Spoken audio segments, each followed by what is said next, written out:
Bawang Hilonggo. Please subscribe And like. and share. Ako po si Lynette Espinelli.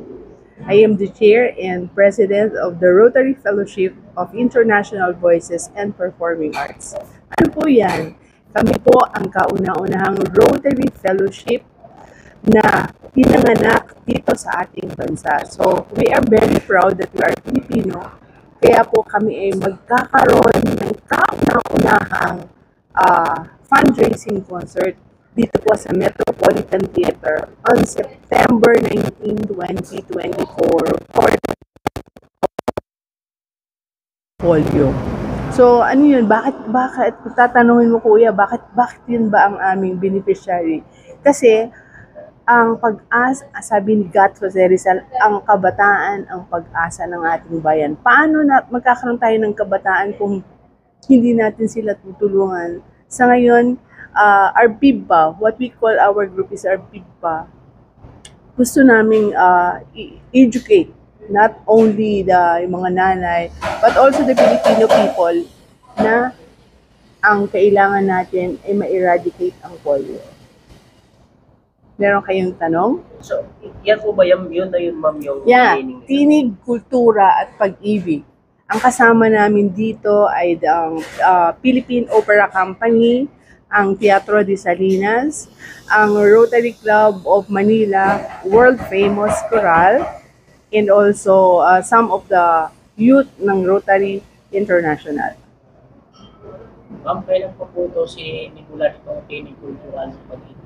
Actually, this is the first launching concert to ng Rotary Fellowship of International Voices and Performing Arts. Launching concert namin to. Pero usually kasi ginagawa namin pag Pasko para kakaroling kami, and then the proceeds, yun yung beneficiary namin, the end polio. The end polio. Yeah, mga old Filipino songs. Alam niyo po ba, ma'am, na old Filipino song ay favorite po ng ating mahal na Pangulo? Ah, yes. So how I wish, mahal na Presidente at saka sa ating First Lady, masilayan man lang nila itong first launching namin. We are very proud and very much honor. It's grabe. Inihintay talaga namin. Siguro nag-try din kami na magpaabot ng imbitasyon, and hopefully marinig nila to kahit sandali man lang. Kasi ako as the president of this Rotary Fellowship, talagang how I wish na malaman niya na merong Rotary Fellowship of International Voices and Performing Arts born in the Philippines. Actually, nag-letter nga ako sa National Historical Commission ba yan? Kasi parang doon nire-recognize yung first in the Philippines. And also, first in Asia, the Rotary Club of Manila, kasama namin yan. Kasama namin sila. They are, I think, 110 years old, Rotary Club, na nandito sa Pilipinas, and first Rotary Club in Asia. So, kasama namin sila dito. So, ma'am, sinabi niyo po kanina, as to kayo bilang isang Pilipino na dalhin ang ganitong tinig ng kultura at pag-ibig, as to kayo bilang isang Pilipino. So, ano pong masasabi niyo doon sa adikain ng ating mahal na Pangulo na bagong Pilipinas? Ay, grabe. Nakakahiyaman or wala man akong pagkakataong sabihin, how I wish na sabihin ko sa kanya na saludo ko sa mga adhikain na ginagawa niya sa ating bansa. Hindi lang ako makadikit sa kanya. Grabe, dun pa lang, way back, lagi ako may dalang tarpaulin. How I wish na makasama ko siya. May dalang tarpaulin sa bag ko at saka pentel pen para makapagpapirma man lang sa ating Pangulo. But of course, as yung question mo, sana suportahan natin palalo ang ating Pangulo sa ginagawa niyang programa sa pagmamahal niya sa ating bansa. There is only one president. There is only one Rizal. Aware din po ba kayo dun, ma'am, sa ginagawa ngayon ng ating mahal na Pangulo? Kasama kasi sa bagong Pilipinas ng ating mahal na Pangulo ang pagbaba ng tulong sa ating mga magsasaka. Yes. Fish pork sa mga mangingisda. Ano man? Aware po ba kayo? Ano po masasabi niyo po doon? ako ay bilang taga-probinsya, how I wish kami sa Rotary makaalalay din sa kanyang mga programa. Isang araw, sana maka-meeting namin siya at kung ano yung maiko-contribute namin, we are very much willing. Yeah, sana nga ma-recognize niya kami dahil kahit papano we work in the community. Siguro naman hindi, marami ang nakaka-recognize sa Rotary International. So kami lang, ang pagkakaiba lang ng aming grupo, we are performing arts. Meron kung umakanta kami, sumasayaw, umaarte. So ito yung isa yung paraan namin para ma-reach out pa namin yung komunidad sa pamamagitan nito. Kasi we believe na sa performing arts, nagiging light yung ating mga problema and then kahit papano we can help. Ang aming ticket is dalawang klase. Isang 500 pesos pagka gusto mo lang manood, but pagka gusto mo namang tumulong at sumuporta sa fundraising, meron kaming 1,500 per ticket. So it's 900 seating capacity in Metropolitan Theater. Ma'am, follow-up question na lang. Sa ating tinig ng kultura at pag-ibig,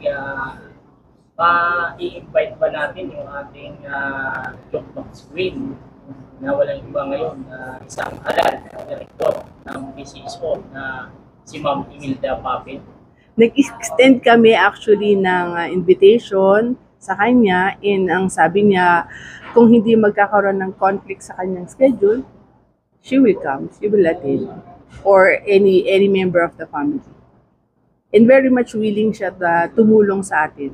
Meron kaming sign na ganito. Ibig sabihin, konti na lang yung mga hindi na naaabot na maalis ang polio. That's a project of DOH. Kaya yung mga bata na 5 years old and below, I think October, meron kaming tinatawag na patak polio. So doon pa lang, yung funds na nare-raise namin, yun yung pinagagamitan natin. So it's international actually. Pakaganda pala ng kayo kasi yung mga kabataan. So, na-imagine mo ba kapag ang isang bata ay nagka-polio? Yes. Di ba wala na siyang paglaki niya talagang wala na. Di ba? Hindi mo naman mabibiyak yung likod siya or mapapalitan ng paa niya para wala na. Kaya yung ating heart, yung ating puso para makatulong sa mga bata ma-prevent yan, ganun na lamang. And of course, sabi ko nga, after this concert, yung tuloy-tuloy na edukasyon, paano natin maiiwasan ang polio. Sa mga ganitong adikain nyo, ma'am, ngayon, naka-vlog po kayo sa amin, na-video po kami, may pagkakataon talaga na mapanood po ito ng ating mahal na Pangulo. Kasi napakaganda po ng inyong adigain, lalo na sa mga kabataan, lalo na ang polio. So kung marinig po ito ng ating mahal na Pangulo, ano pong ipapaabot niyo sa akin? Sana mapanood o marinig ito ng grabe, idol kong presidente, si PBBM, President Bongbong. Sana po masamahan niyo kami dito sa aming proyektong to dahil as a Filipino, I'm very proud na from the Rotary International ay maging kabahagi ang ating bansa kauna-unahan. Actually, bago ko pala makalimutan, the Rotary Fellowship of International Voices and Performing Arts, born in the Philippines, this is the charter organization, and we give charter in every country. So ang chartering nanggagaling dito sa atin sa Pilipinas. Anyway, sir, iniimbitahan ko po sana kayo makasilip man lang sa aming proyekto kung meron po kayong pagkakataon at makita niyo po kung ano po ang puso na meron ang Rotary Fellowship para sa mga kabataan, para ma-eradicate po ang polio. Ganun din po ang ating First Lady, si Madam Lisa. Hope makapasyal po kayo, and we will send invitation to you para po makita nyo ang buong content ng aming fundraising, the first fundraising concert of the Rotary Fellowship of International Voices and Performing Arts.